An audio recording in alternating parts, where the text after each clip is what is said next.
Are we live? Well, we're not live for once. This is Okay.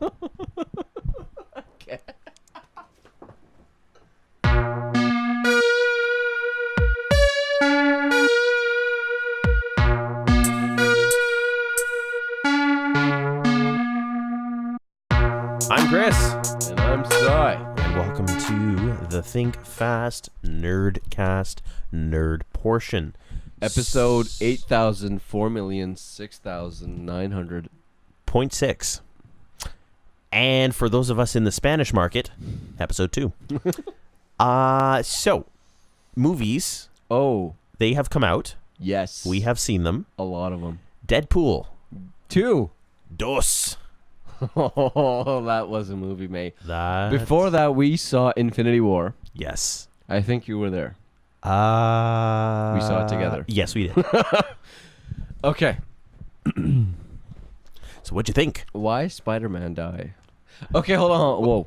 Spoiler alert. Anybody who's watching After this, the spoiler. anybody's watching this, Deadpool 2, Infinity War, if you haven't seen it, we're going to give you 30 seconds starting now To watch it. to... Okay, so hit the X button, stop watching, hit pause, stop watching. We're going to give you 30 seconds starting now. Okay, but don't actually stop watching. So anyway, 30 seconds over. So Spider-Man died. Yes, everyone died. So Spider-Man, Black Panther. All of Guardians of the Galaxy, pretty much Drax, Quill, Groot. Yep. Rocket's the only one who's not dead. Gamora also Bucky, died. I want to say. Bucky bit the big one. Yep. Gamora died. So none of the original Avengers died, but Captain America's alive. Iron Man's alive. Hulk Hulk is alive. Hawkeye is Hawkeye. Hawkeye is question mark, but most likely returning. So so when I watched the movie, after I watched the movie, I went through a lot of articles trying to figure out what people thought, what people saw, Easter eggs, name it. I try to read those articles. The only thing I came up with is Ant-Man and the Wasp, as well as Captain Marvel coming out next year, 2019. Yeah. Those will be pivotal for Avengers 4. So Captain Marvel is like 1,000% confirmed, obviously, from the closing credits. Yeah, post-credit scene. So Nick Fury and I want to say Robin from How I Met Your Mother, but that's not her name. Maria Hill, I think her name is. Yes. Okay, yeah. So they died as well, apparently. Yep. So here's what the writers have to say about this. Two guys, I'm forgetting the name right now. One cup. One cup head. So they said that these characters died and that they're dead for real. Now, the way that Avengers 4 will play out, it'll be outside of what we expect. So, really, it's not how we're going to... Based on the comics, they come back just by somebody reversing the time stone. Yeah. They all come right back. Actually, it's in the comic books. It's Thanos's, I want to say female slave. Huh. So, Yeah. What's her name? Gamora's sister, technically? Like the blue girl that he was ripping apart in that one part of the movie? No, not her. She's actually called... I'm going to look this up right now, but it's called Death or something along those lines. So basically, Infinity War, even though I went in with the expectation that, someone's going to die. Mistress Death, sorry. Mistress Death, okay. That is on the comic books. Okay, so, sorry, before you go into it, I'm going to recap what happens in the comic book, which is very loosely based. It's not at all how the comic book's shaped out to be. They did steal a few iconic pieces from the comic book. For example, the snap at the end. Thanos wipes out half the... so good. Yeah. So Mistress Death is somebody who serves Thanos, and she's sort of his henchman. However, what happens is that she somehow gets the gauntlet of Infinity Gauntlet, and to spite him, she reverses time to undo everything Thanos has done. which brings back all the people he's killed in the Marvel Universe. That's how the comic book plays out. There was no Mistress of Death mentioned in this movie, so I am curious to see how this happens. Anyway, you were saying. So I went in with the expectation that, someone's going to die. It's quite obvious. Like, you hear chatter and things like that. You see things posted online. But for them to wipe out like half of the main characters. Main characters too that clearly have a sequel. Yeah, So. like Black Panther, like as if. Spider-Man, which with Homecoming too. So actually, that's what the writer said, that when they wrote Infinity War, there was no Spider-Man 2 or anything in the timeline. The only reason that Homecoming 2 and Black Panther 2 are in the makes and in production is because they were massive box office hits. Yeah. Which resulted in them having a sequel. But initially, when they planned out the entire timeline, it wasn't there. So they based Infinity War out of what they had at that moment. And when they wrote it, it was quite a while ago. So there was actually no Black Panther 2 and Homecoming 2. So I'm curious to see how they tie in. I'm thinking this might be a prequel or something like that. So that's an excellent question. Same with Ant-Man and the Wasp. We know roughly where it fits into the timeline, but it'll be interesting to see if they make any mention to what's going on. Like, I have a feeling that the final scene of Ant-Man and the Wasp will be like his daughter disappearing or something like that. Maybe. I'm very curious to see how that ties in, because Ant-Man was actually not in Infinity War in any way. No mention or anything otherwise. So only a very passing reference. When they wrote Infinity War, at that point they had in the timeline Ant-Man and Wasp and Captain Marvel. Those are the only two movies that they had in that timeline sequence. So clearly we know that Ant-Man and Wasp are going to play a huge part in Avengers 4, which I believe is 2019, if I'm not mistaken. 2019, yep. I think March 2019 is Captain Marvel, and then later on the summer, the blockbuster time is when... That's a big-ass bottle. Anyway, that's when Avengers 4 comes out. I am very, very, very excited to see how that happens. Avengers left us in such a big cliffhanger. Shock. I did not... Like I said, I went in expecting that someone was going to die, but not that many people that were going to die, and that would be the last scene in the movie. Because I felt like in the movie universe, they're going to do all the things a lot differently. Now, in the actual comic book, they all die. Like, it's huge at how many people die. Thor, there's so many things that happen in that comic book universe. But I'm very excited. It had me hooked till the very last moment. The movie was awesome. I need to rewatch it because there's some plot holes that... My biggest issue with the movie is, of course, Star-Lord. Fucking dick face. And then Doctor Strange as well, because he has some fabulous powers. I don't think the movies have really captured how many powers Doctor Strange really has. Like, if you watch the Doctor Strange movie and then you watch Doctor Strange in Avengers, it's like he's on two different power levels. Like in the movie, the Doctor Strange movie, he's teleporting people, he's bending buildings, he's fighting on walls and ceilings. And in this movie, he's just like... Yeah, literally. The end of Doctor Strange movie, he has Dormammu stuck in a time loop.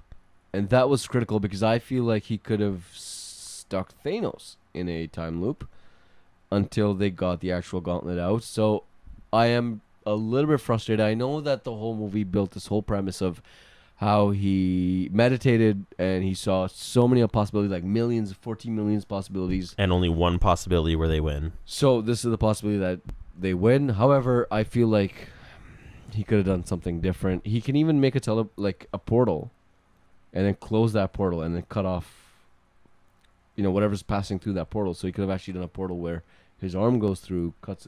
so many things. Cuts the gauntlet right off. Yeah.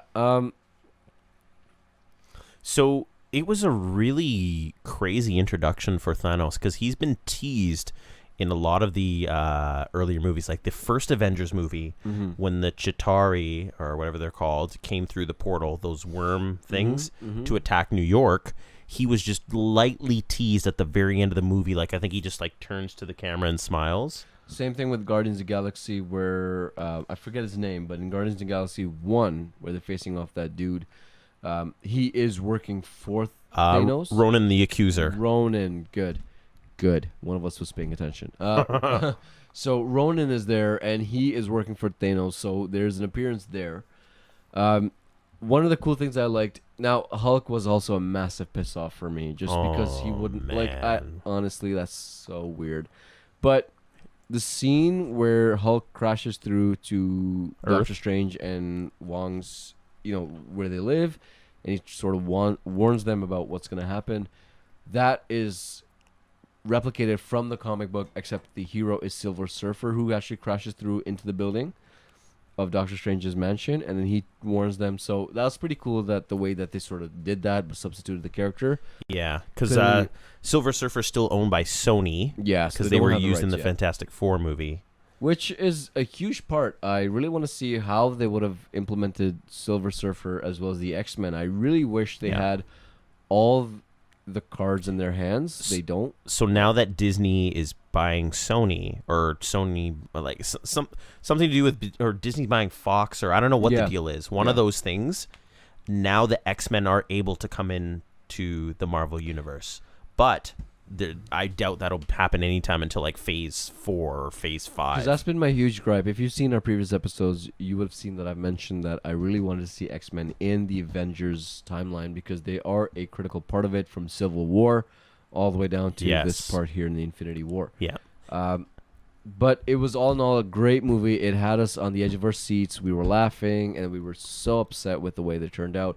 If you haven't seen it, do yourself a favor, watch it. It is a great movie. Yeah, Robert Downey Jr., excellent as always. Tom Holland did an excellent performance as Spider-Man in this one. And I'm a huge Spider-Man fan. I don't know if you've seen my T-shirts for like half the episodes we've done.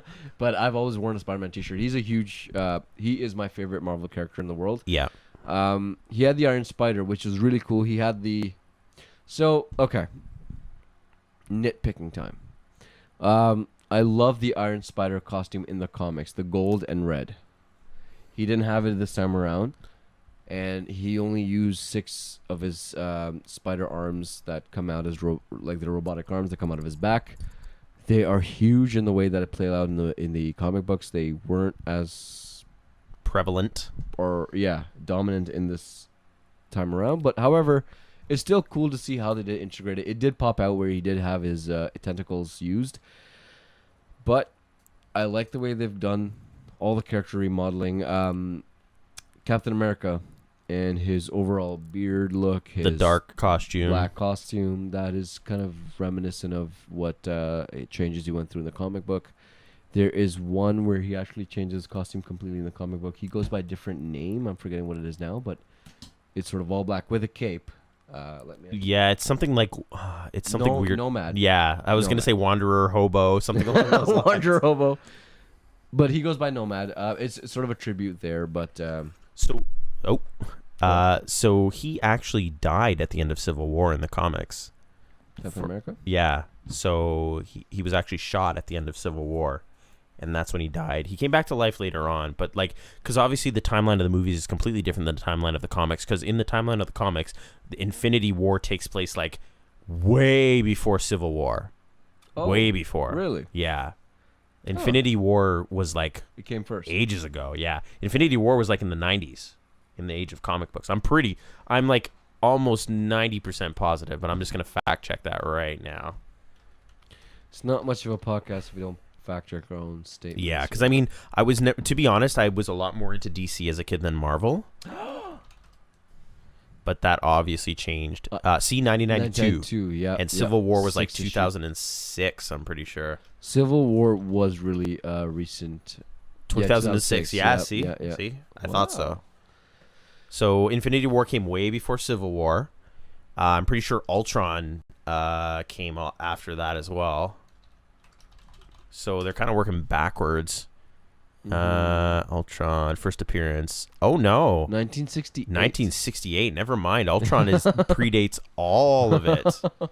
But overall, I was really happy to see how they've executed Infinity War on the big screen. Honestly, I never thought this day would come, to be very honest with you. Been a huge Marvel fan. Been waiting for this for a minute. And the crossover. So here was my big thing. I was curious to see how they would sort of give each character their own spotlight and make them feel important in a overall plethora of superheroes. So they all served a purpose. They were all really cool, and they had their own special abilities. My biggest issue is with 3 of them, really. The 3 main people who I did not enjoy. Quill for obvious reasons. I think everybody's given a lot of heat for Quill and just what he did. Hulk, obviously, he was a bitch. I'm not gonna lie. Throughout the whole thing, Hulkbuster armor, really. Anyway, the third one. The Hulkbuster armor, if you're going by the comics, is actually meant to be used against the Hulk. Yeah, and the fact that he had it on and whatever he contributed to the Hulkbuster armor is just this is too much. Anyway, the third one I was really disappointed with was Scarlet Witch. I feel like she is one of the most powerful characters in the comic book in the and the X-Men whole universe. In the X-Men universe, just to be clear. So even in Avengers, she has really cool powers, or rather, she can use them a lot more. But I think the problem is that they're doing a slightly new interpretation of the character, because in the comics she has a completely different backstory, because she's fits in with the X-Men. She's supposed to be Magneto's daughter, but they went a completely different way because they don't have the rights. Yeah, but my only issue was that she spends so much time with Vision, and their chemistry. It was all cool and very touching to see. But the fact that she just kind of stayed there with Vision and she didn't contribute to any of the fights as much as she could have, I really feel like she is a really underrated character. They could do so much more with her. She needs to either be a main character of a solo movie or something. She needs more of a presence. She has a lot of powers. She has a lot of cool powers, which aren't really touched upon. We don't really know what she can do completely. Yeah, it's not described in the movies in any way as to what her powers are. She is super fucking strong, though. Yeah, she's like, there's something in the Marvel universe I think called Omega level power, if I'm not mistaken. Yep. I think I'm pretty sure Scarlet Witch falls under that. And do you remember when she was first introduced in I think it was Avengers 2 where she first came out, where she manipulated Iron Man, all these people, she got into their heads. Yeah, she can warp reality. Yeah, there's a whole trippy scene where Iron Man envisions the Avengers dead. Like, there is, she had a very cool introduction, and then she kind of got sidelined the minute she became a good superhero. So, I think she deserves more of a spotlight. The fact that she didn't get much in Infinity War kind of bugs me. Yeah. Everybody else was a disappointment with Quill. I mean, I sympathize with Quill, but Hulk was the biggest disappointment for me. I couldn't stand him on screen. The comic relief he bought, it was not his role to be the funny guy. You got Spider-Man for that. You got Iron Man for that. He's got quirky one-liners, but... Yeah. He really... And this seems to be a common problem with the Hulk throughout all of the Marvel movies, is they never know how to use him properly. Mm-hmm. He's very much a side character, and it's unfortunate because Mark Ruffalo is a very decent Iron Man. I wouldn't say Hulk. I wouldn't say fantastic, but I'll buy it. Mm-hmm. I'll believe it. I can.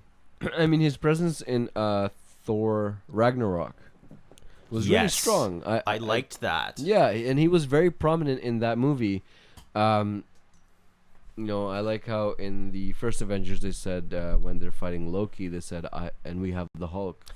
Yeah. In this one, Loki says we have the Hulk. But again, he was only there for literally the first half.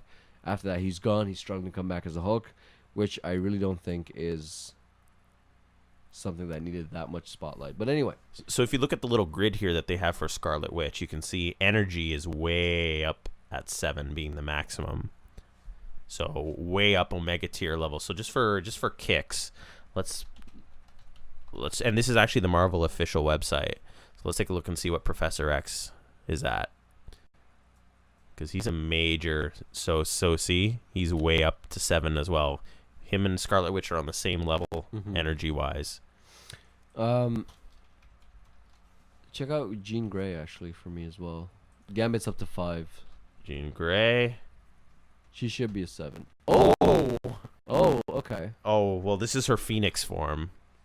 So Phoenix form, everything is maxed out. But even as a character, she's quite strong though. Like besides, Phoenix is obviously her unleashed version. But yeah, I'm gonna look up Thanos. So that's interesting. Jean Grey is maxed out everywhere. Oh, minus speed, he's pretty much up there. Yeah, and let's check out Galactus. He doesn't really move around much, but maxed out. So all of these people it seems that all of the space people, all the people that come from space are like completely maxed out. Iron Man. Well, he's human, so I don't think. I think it's just considered when he's in the suit. 6. Yeah, but this is with his suit for Thor? sure. Thor. Oh, he's a god, so he's probably pretty up there too. Yeah, we're totally nerding out right now. Oh yeah, it looks like a dick. Yeah. Oh wow, intelligence 2. Oh, poor Thor. Hulk. That's should have one. Hulk is gonna. Well, and it Spider-Man, depends. because I need to know what Spider-Man is. But Hulk as Bruce Banner, his intelligence level is off the charts. So he doesn't even have a chart. no, well, because there's different Hulks. So He's gonna go Bruce Banner Hulk. Okay. Energy 1. Yeah. Okay. So he's got a weakness. First of all, that's not what Bruce Banner looks like. Yeah. But Mark anyways. Ruffalo, Spider-Man. So we got intelligence high, fighting high. Energy is like a 1 because he doesn't really do anything with energy. Spider-Man. Peter Parker. Oh, Average. Because it's just mostly strength. Yeah. And even his strength is at a like 4. 4. His speed and his fighting. Okay. And cool. this is on a 7-point scale. So, just out of curiosity, let's take a look at Adam. Warlock. Yes. So he was a main character that is crucial for the comic books, but he wasn't anywhere near in this movie. Typically, he comes in the Guardians of the Galaxy movies first. Yeah. Typically, that's like in the comic book. That's how they ran into him first. So I'm thinking Guardians of the Galaxy 3. There should be a mention of him. So let's see how that goes. Yeah, it's interesting. I'm just kind of nerding out and checking out everybody's power level here. But yeah, it seems like anyone that comes from outer space, Silver Surfer, Galactus, Thanos, they're all maxed out. Like they're all god level. Like the Phoenix Force, anything that comes from the cosmos. And the problem, and that's the problem that you have when you have those kinds of villains or those kinds of characters in your universe. It's similar to what we were talking about before with the problem with Superman. Yeah. Is that when you have an omnipotent, invincible character, it starts to get boring, and that's why they have to sideline what's his name, not Silver Surfer, Quicksilver, in the X-Men movies and in the Marvel universe. So Quicksilver in the X-Men movies, they brought him in for to do 1 or 2 things, and then they sidelined him. Quicksilver in the Marvel Cinematic Universe, they brought him in for 1 movie and killed him off. That's it. Yeah, because the powers are too high tier, that they're just complete problem solvers, and there would be no reason to have a movie if you have powers like that. And I think that's one of the problems with the Hulk, and why they keep depowering the Hulk and giving him all these shitty personal issues, is that the Hulk can beat most normal level threats. Like the Hulk beat the shit out of Loki. Yep. And Loki's supposed to be, well, he's not a god, he's a frost monster thing, but still, he's a god of mischief. But I don't think he's actually a god, at least in the cinematic universe. I think he calls himself that, but he was adopted. Like he's actually the frost. Yeah, that's true. Frost giant. Yeah. That's what it is. Yeah. I wonder how Quicksilver would have done if he was in the Infinity War. Curious. I don't know. That's interesting. Would he have been able to get the gauntlet off or do anything different? I don't know. Maybe.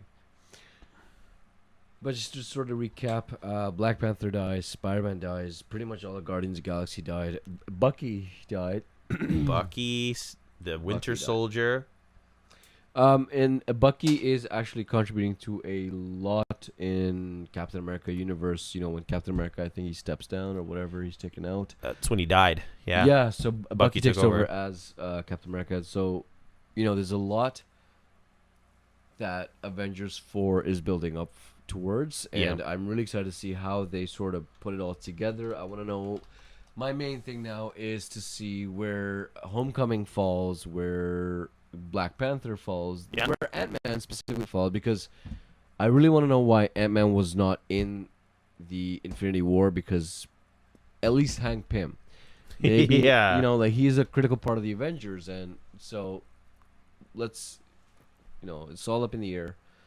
I was expecting a lot more from Miss Marvel. She is a 5 for energy and speed, 4 for durability, fighting, and strength, and 3 for intelligence. Yeah, she's quite mid-tier. Sort of like Spider-Man, actually. That's kind of what his stats were, too. But yeah. And Spider-Man did at one point have the Captain... actually, what was it called? Captain Universe powers. Really? which is interesting. Is that Is that the suit that he had that was... Yeah, okay, I know what you're yeah. talking about. So look at that, maxed out completely. So Captain Universe is something that the powers transfer from person to person completely at random. Or I think it's based on like need, like it senses a need and it'll go out and seek you out. You don't get to choose. It just, randomly comes upon you. So Spider-Man had it for a bit. Looks like Hulk had it for a bit. See, there's Spider-Man when he was. Power. Yeah.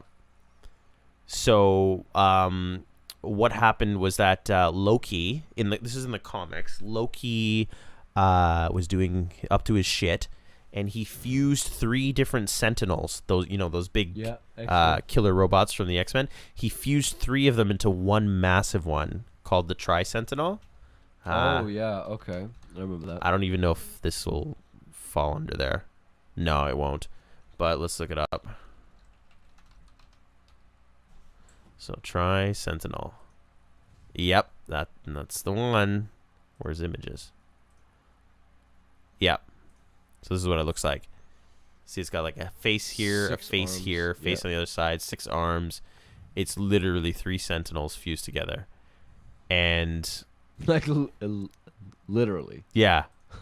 There's even a little toy of it. But it's interesting because I have this comic and I loved that whole storyline as a kid. Like, so one of the things that I loved about X-Men that I don't think they did right in the movies was the Sentinels. Like, I feel like the Sentinels were like very, very strong threats in the comic books and in the cartoon show. Yes. The original X-Men cartoon comics. Oh, I remember them in the cartoon show. They were they only showed up in the movie, I think it was First Class. I want to say a little bit. Days of Future Past. Yes, that was the one. It was awesome the way that they portrayed it, but it just kind of jumped right ahead to where the universe is ending. But I didn't like that they had the Sentinels as these things that were like the same size as the characters. And the they Sentinels had, are supposed to be like 10, Yeah. 20 foot tall, huge. And they had like a variety of powers. Like they were portrayed as basically the destroyer from Thor. That's kind of what they look like in the movie. In the way that they function as well. So in the cartoon, in everything else, they were so such a huge threat. Yeah, when you saw them on screen, you were like, shit. Oh. But like, actually, yeah. So if you close this, see that one right there. Yeah, that's what they look the like. hybrid Sentinel. And they look like the destroyers, the destroyer from Thor 1. Yeah, if you remember. Who, by the way, is a strong villain, but the way that they downplayed him so fast. Anyway, that's a separate issue. But the destroyer is actually pretty strong. Okay, so in the comic books, Galactus comes into the fight. Like so many other main villains that are not even close to being introduced come into play. Yeah. In the way that they take Thanos down for this Infinity Gauntlet. None of that is showed in the movie, of course, and you can't blame them for they're only working with the universe space that they have available to them. But again, Avengers 4 has a lot on the line right now. Oh yeah, I really huge stakes. Yeah, no pressure, but the entire Marvel universe stems in that direction because they haven't really opened up any sort of storylines or arcs after Infinity War. Like pretty much the last 18 movies or so that have come out have sort of built up towards this climactic point. Yeah. Obviously, that a great, box office wise, that a great run for the weekend that they open and how they're doing so far. Oh yeah. So let me just look up what the box office is. It was short run though because Deadpool killed it right after it came out. So actually, Deadpool did better than. So they say Deadpool did better than Infinity War. Okay, so that's weekend. Let's look at worldwide. No, Avengers is still on top. 1.9 billion. Yep, 1.9 billion. Black Panther 1.3 billion. Okay.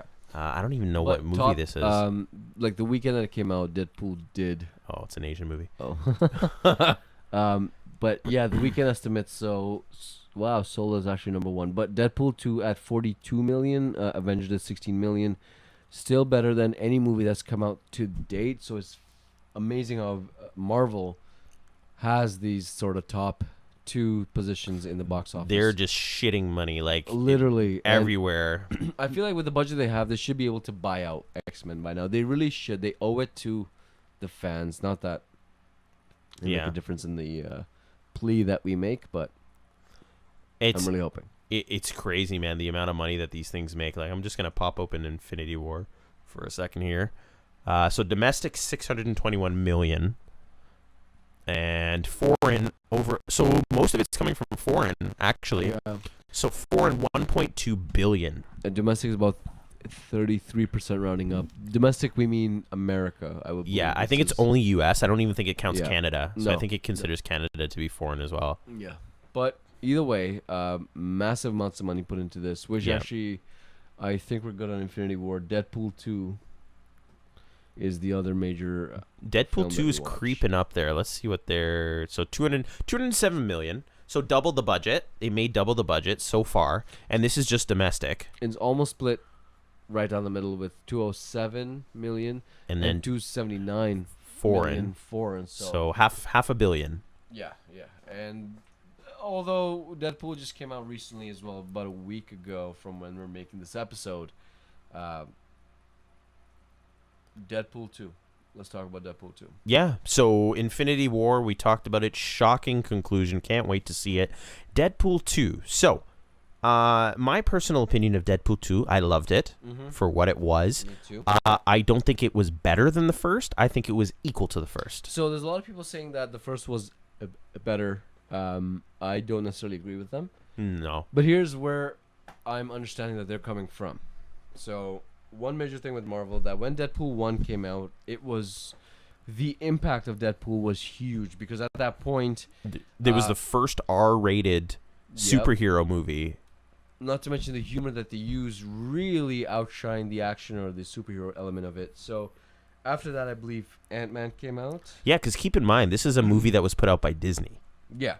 R-rated and very, very meta in the way that it presented his jokes. You know, fourth wall breaking, shattering. Yeah, and very funny. That was kind of the core concept of the movie, was as a comedy movie. Even Deadpool 2, I would say it's a great comedy movie to watch. Like, superhero is second genre. Yeah. First one being action and comedy is kind of like the main... Deadpool 2 was awesome. It's just that you know what to expect. Deadpool 1 was groundbreaking because of the way that was done. No Marvel movie was that edgy. They didn't use that much humor in their movies either until Deadpool came out. Then after that, they had Ant-Man, Avengers, where they started the one-liners and all that trend. So Deadpool was huge impact. Deadpool 1 when it came out.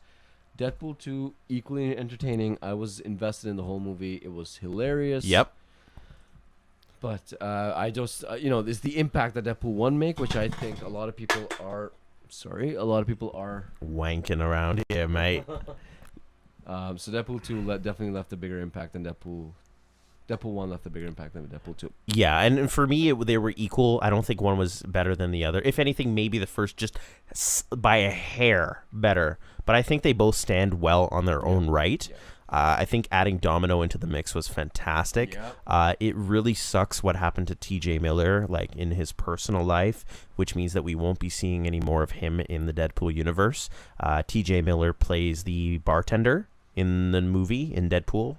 The bartender with the glasses, the blonde. Tell us more what happened to him. So he got wrapped up in a little bit of a sex scandal, the whole the Me Too movement. Oh.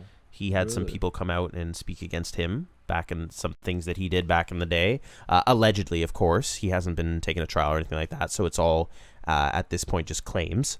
But because of that, they've stated quite clearly they weren't going to take him out of Deadpool 2, but he won't be in Deadpool 3 or for the foreseeable future any other Deadpool-related movies, which is unfortunate because I love him as a comedy actor. He has some of the great lines from the movies. Like, his comedic timing is fantastic.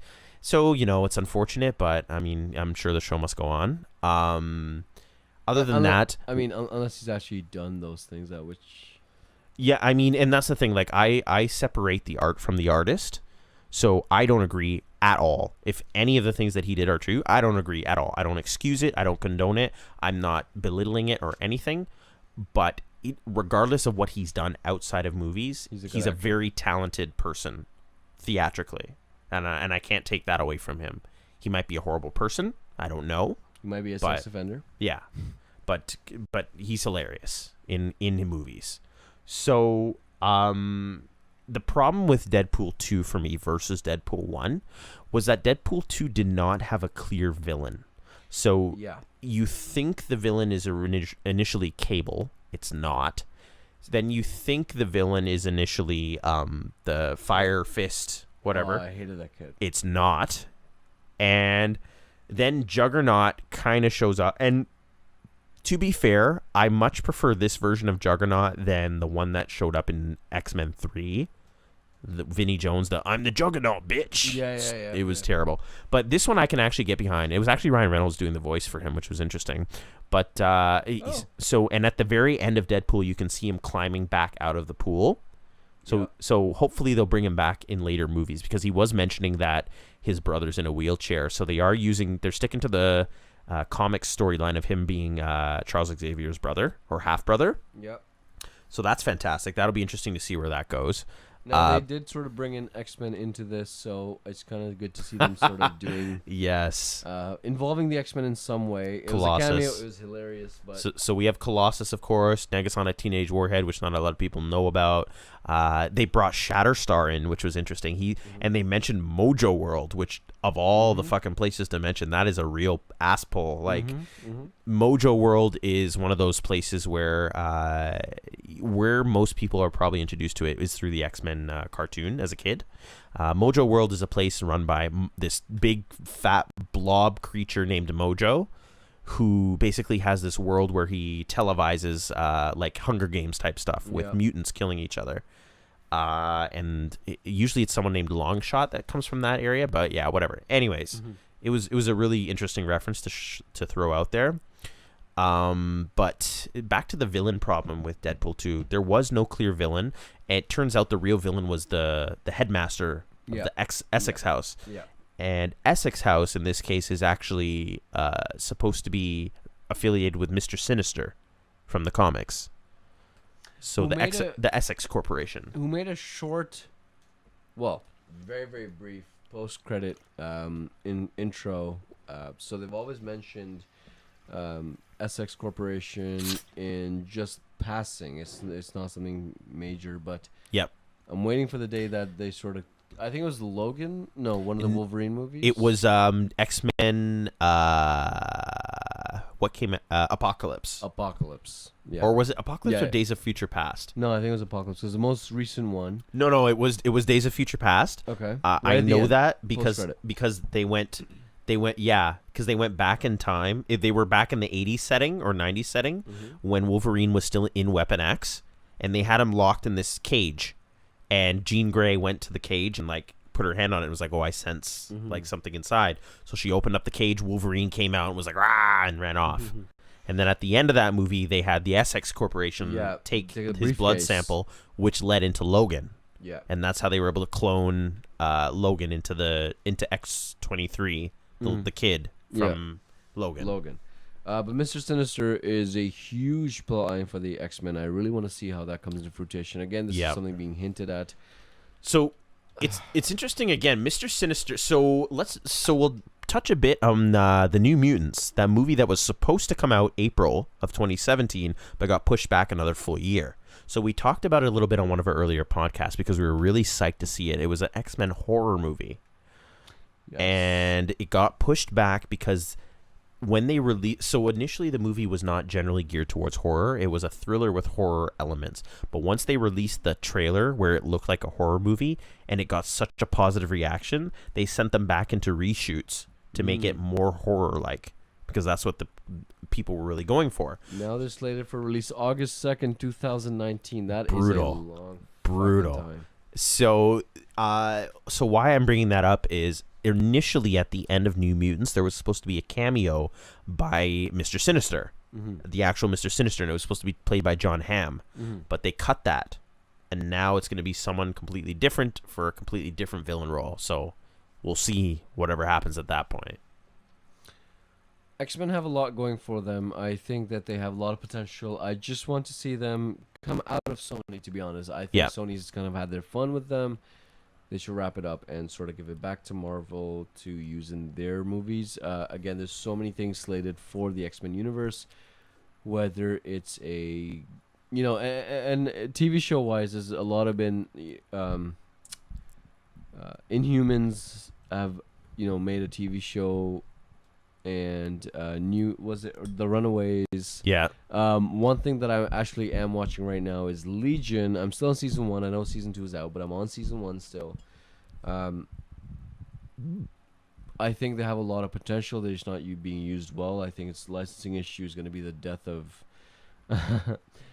culture through the movie medium. I think that once they have everything in the right place, there's so much that can happen. I'm really looking forward to it. X-Men was a huge universe. It was the show that used to come on Fox Kids. Yep. Oh god, the 90s animated X-Men show. Oh man, that I loved every portrayal of every X-Men in that movie, from Gambit to Cyclops to Storm to everybody. Phoenix Saga was there. It was so faithful to the comics. I swear to God, that was the best interpretation I've seen from comics to mainstream media of cartoons. It even did the Days of Future Past storyline, which was fantastic. I loved it. And it brought in Cable, it brought in Bishop, all of those cool, dark, edgy characters. What's it called? There was one arc that the virus. There was one arc that I really liked. I don't know if it's called No Man's Land, or let me just double check here. Give me 1 second. Legacy virus. That's what it was. Legacy virus. What was that? So that was a virus that was infecting mutants. Okay. So there was someone who infected them to try and get humans to turn against mutants. Oh. And then a human infected themselves and tried to claim that he got it from a mutant in order to turn them against the mutants. So it was, it was meant to be like an allegory, I think, for like AIDS or something like that. But one of the ones. Sorry, it's not No Man's Land. That was Batman. It's Savage Land. They had yes, with Sauron. Yeah, they had so many intertwining arcs and everything related to the comic book. It was really true to how it was portrayed. It was just something that it was so much fun to watch. It was literally like a comic book come to life. I feel like there's a lot of potential for X-Men, and I always advocate for them in our previous episodes as well. We talk about X-Men, how important they are for the Marvel Universe. Here's to us just hoping, really. That's the most we can do. And there was a big thing in the comics, like you mentioned the Savage Land. Savage Land, there was a time where Magneto was kind of ruling over it. Magneto, as you know from the comics, he always wanted to build a mutant utopia, Genosha, where mutants can all live together, separate from humans, and then eventually overthrow whatever. But it's interesting. The movie version of Magneto portrays him very differently, where he's just a guy who wants to settle down and have a family, but people keep harassing him and hassling him, like in I think it was Days of Future Past. We'll touch upon that briefly. He's trying to start up his own life. Yeah.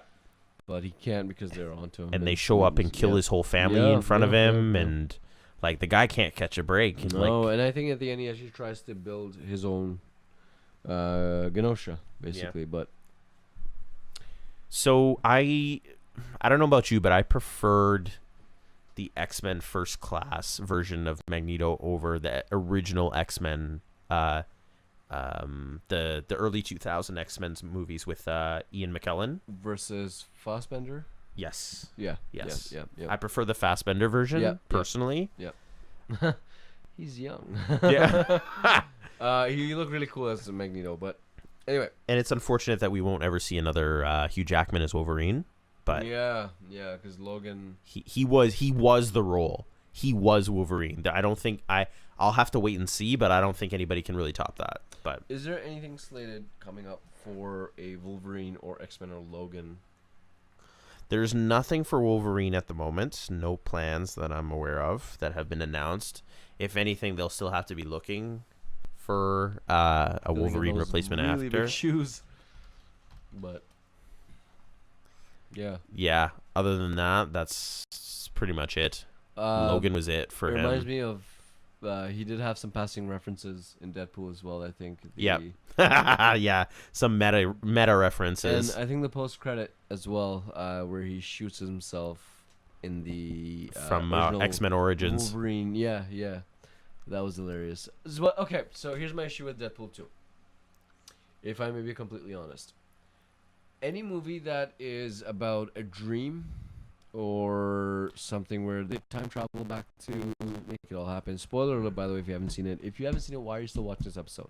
But if you haven't seen it, watch it first. But time travel, he goes back in time, he saves his wife, Cable, whatever, everything. I hate that. I hate that that's solved the entire movie's premise, and the solution to that is time travel. You just go back in time, redo everything properly, and then, like, I personally find that that is, like, to quote Deadpool, lazy writing. I feel like that is a huge, or like it was all a dream, or Just anything where you have something that at the end of the movie, everything that happened before is undone.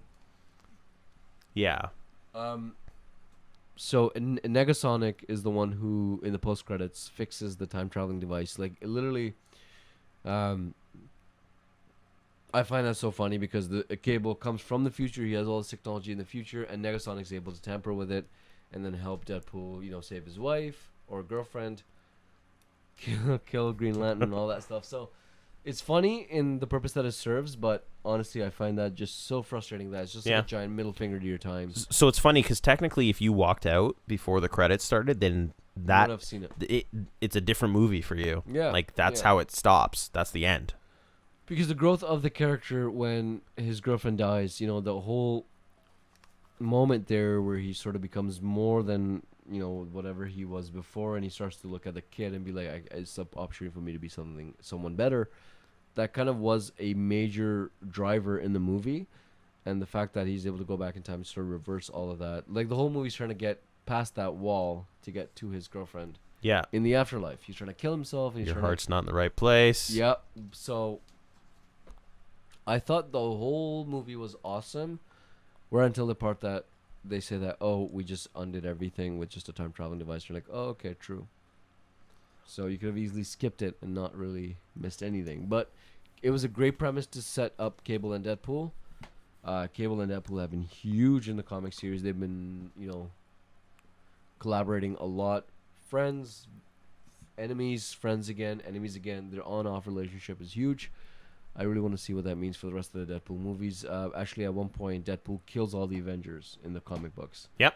So it's not canon, but still an interesting story. Yeah, there's so much that Deadpool does with the Avengers and everything. I really want to see how that. I'm sure it won't turn out with them coming. Yeah. As a crossover, but let's see.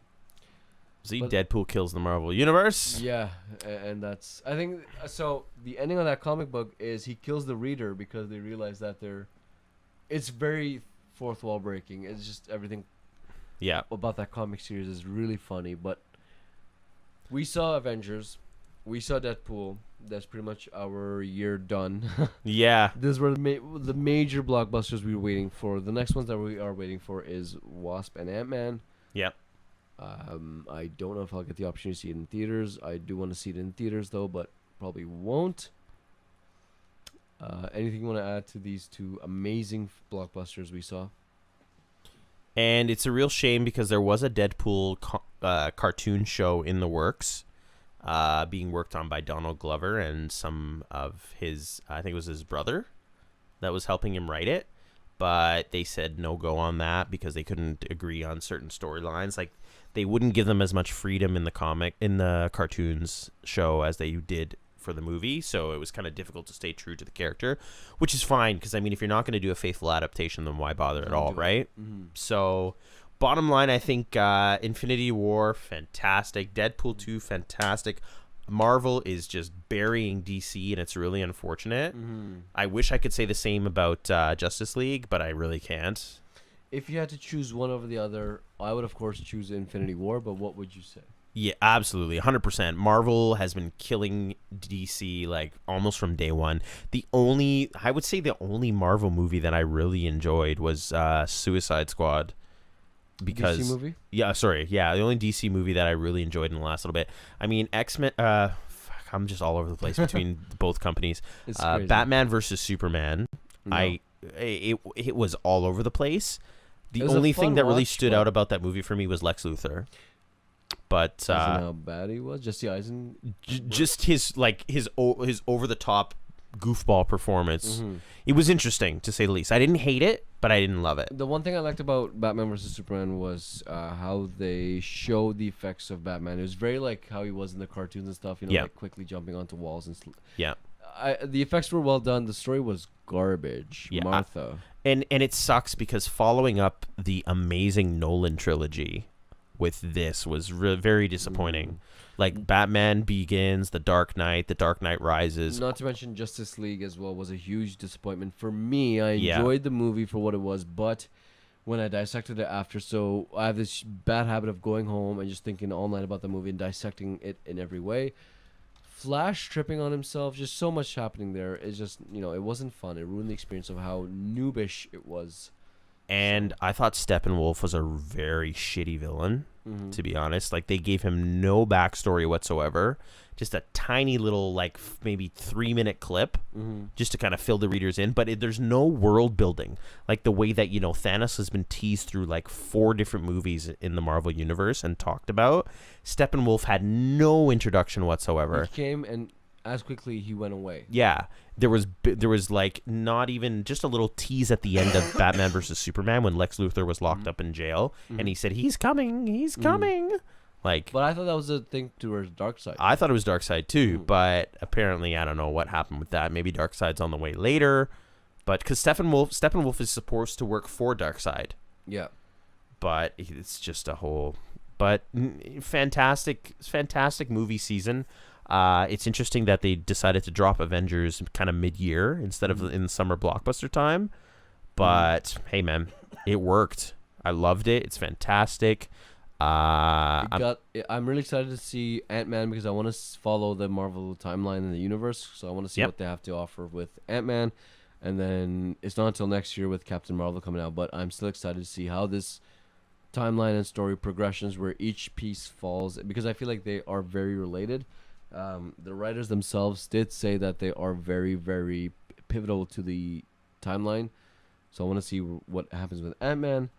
Then I want to kind of fast forward to 2019 to see what happens with Captain Marvel because that was the last scene. Nick Fury calls out to Captain Marvel. So I want to see what that with happens. the pager. Yep. So we'll leave it at that. We might get a little bit more in depth on a later episode, but for the moment, we need to go. Let us know what you think. Did you enjoy it the way we did? Yes. One over the other? Deadpool 1, Deadpool 2, which one was better for you? Infinity War, Deadpool 2, which one? Let us know. So be sure to like, subscribe, and follow. Thank you so much for watching and tuning in. I am Sai. And I'm Chris. Take care.